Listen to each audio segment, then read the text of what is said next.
Here at Elite Fitness Systems, we offer nutrition with all of our customers. Not everybody takes advantage of it, but at some point their questions are gonna come up to take it to the next level.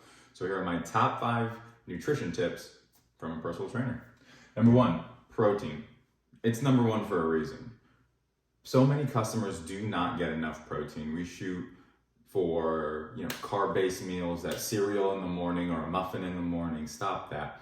If you can shoot for 40 or 50 grams of protein, no, it sounds like a lot. You shoot for that and you get 30 or so, that's a win. But if you're shooting for 40 or 50 grams of protein per meal, 3 meals a day, basic, averaging about 120 to 180 grams of protein, everything's a range. I know my math's off. But having that range is going to work on your lean body mass. The more lean mass you have, the less fat mass you have. Also, the protein is going to potentially, we've had customers say this to us and we've read about it, the protein is going to take away some of those cravings late night because it is so satiating.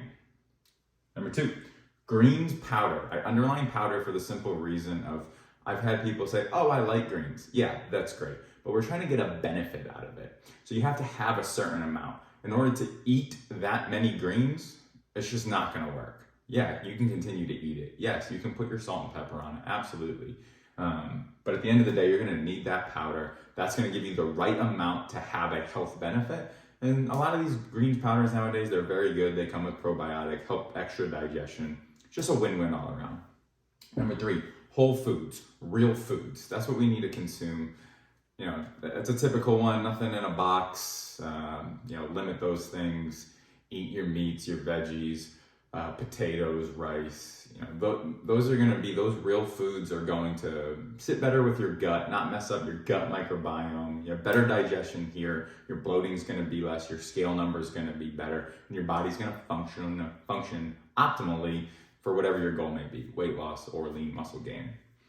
Number 4, less AM carbs. I touched upon this briefly with the protein, but don't give your body an insulin ride as soon as you wake up. You don't need to have that bagel with, crappy Skippy peanut butter. You don't need to have that muffin with the chocolate chips.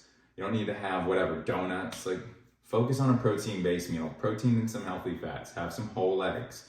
Have some whole eggs and meat. Have some meat and or maybe a protein shake 30 minutes to an hour later. Start with a protein shake. Maybe you need a 20-gram protein Greek yogurt. So many different things that we can spitball. But don't start your morning with an insulin ride. You're gonna get sleepy really fast and it's gonna be a roller coaster ride the entire day. Lastly, no seed oils. Don't need the canola oil, don't need the safflower oil, sunflower oil, vegetable oil. We don't need those, okay? Having a little bit in like a protein bar, that's fine. Everything in moderation is going to be okay. We don't need to take it to opposite ends of the extreme. That's not what we do. That's not what I do. But cooking with canola oil, not very smart. Cooking with vegetable oil, not very smart. If you ever look up where they came from, and there's a reason why fast food restaurants love these, because it's cheap, because it's a cheap product. It does break down and it does cause some bad effects on your stomach, health, cardiovascular disease. That's for a whole different video. But limit those, you're gonna feel better, have more energy, and hopefully, if you do this one, the rest of these will be that much easier.